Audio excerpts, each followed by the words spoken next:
درود پاک پڑھنا ہے۔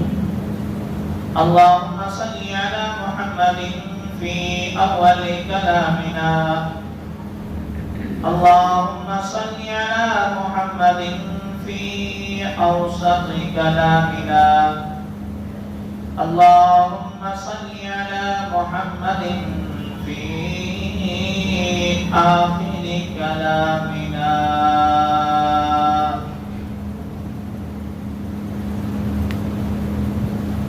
واجب الاحترام، قابل صد احترام معزز مکرم محترم دیوبان بھائیوں، بزرگوں، عزیز ساتھیوں، دوستوں،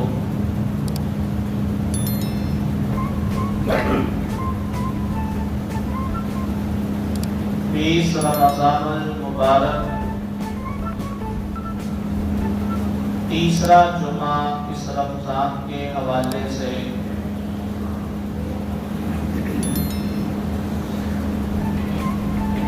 چونکہ 2 عشرے رمضان المبارک کے گزر چکے ہیں، رحمت کا عشرہ، بخشش اور مغفرت کا عشرہ، آنے والا عشرہ جو ہے وہ جہنم سے خلاصی کا عشرہ ہے۔ یقیناً ہم لوگ کمزور ہیں، ہم نے رمضان المبارک کا جو حق تھا وہ تو ادا نہ کر سکے، البتہ ابھی بھی اللہ نے موقع دیا ہے۔ اللہ سے دعائیں کرو، اللہ سے استغفار کرو اور توبہ کرو کہ اللہ تعالیٰ سے کہ یا اللہ تو نے ماہ مبارک عطا کیا لیکن ہم سے اس مہینے کی قدردانی نہ ہو سکی۔ خوب دعائیں اپنے لیے، پوری امت کے لیے۔ اور چونکہ آپ حضرات کے علم میں ہے کہ آج بعد نماز مغرب، بلکہ مغرب سے پہلے، سورج غروب ہونے سے پہلے اعتکاف کے اندر بھی جو ہے وہ لوگ بیٹھیں گے۔ بڑی فضیلت ہے اعتکاف کے حوالے سے اگر گفتگو کی جائے۔ چند ایک دو باتیں اس حوالے سے بھی کروں گا، اور دوسرا جو اہم عنوان ہے اس رمضان کے حوالے سے، آپ حضرات یہ بات سمجھ لیں، بعض اوقات ہم لوگ غلطی کا شکار ہو جاتے ہیں، مغالطے کا شکار ہو جاتے ہیں۔ لوگ کہتے ہیں کہ یہ رمضان کا مہینہ چل رہا ہوتا ہے اور مولوی صاحب جو ہے وہ پتہ نہیں کون سے گھوڑے دوڑا رہا ہوتا ہے منبر پر بیٹھ کر۔ تو بھائی میں تو آپ کو رمضان کی حقیقت بتاتا ہوں جو ہمارے علم سے ناآشنا ہے۔ میں نے رمضان المبارک کے اندر ہونے والے واقعات کو آپ حضرات کے سامنے رکھا۔ فضائل رمضان پر گفتگو کی جائے تو پھر رمضان اتنا معمولی مہینہ نہیں ہے کہ 1-2 جمعے کے اندر آپ اس کے فضائل کا احاطہ کر لیں گے۔ اس کے مسائل پر گفتگو کی جائے تو پورا ہفتہ لگ جائے اس کے مسائل ختم نہ ہوں۔ اور میں سمجھتا ہوں کہ یہ گفتگو فضائل رمضان، مسائل رمضان، منقبت رمضان، عظمت رمضان، استقبال رمضان، یہ ہر سال آپ حضرات کے سامنے ہوتی رہی ہے۔ اس مہینے سے پہلے شعبان کا آخری مہینہ، آخری جو جمعہ ہوا تھا، اس جمعے میں میں نے استقبال رمضان کے حوالے سے آپ حضرات کے سامنے گفتگو کی تھی۔ البتہ باقی جو مسائل ہیں ہم موٹے موٹے مسائل آپ کو بتاتے ہیں، باقی جو جس کے ساتھ مسئلہ پیش آتا ہے وہ علماء سے رجوع کریں۔ موبائلز کا دور ہے، واٹس ایپ کا دور ہے، ہر چیز کی سہولیات ہیں، مواصلاتی نظام اتنا قریب تر ہو چکا ہے کہ مشقت کی ضرورت ہی نہیں ہے، لیکن پھر بھی جو ہے نا وہ بات کو کہیں سے اٹھا کر، کہیں سے گھما کر، کہیں سے پھرا کر لا کر کے مولوی پر اعتراض کرنا ہے کہ جی مہینہ رمضان کا ہے، باتیں کچھ اور ہو رہی ہوتی ہیں،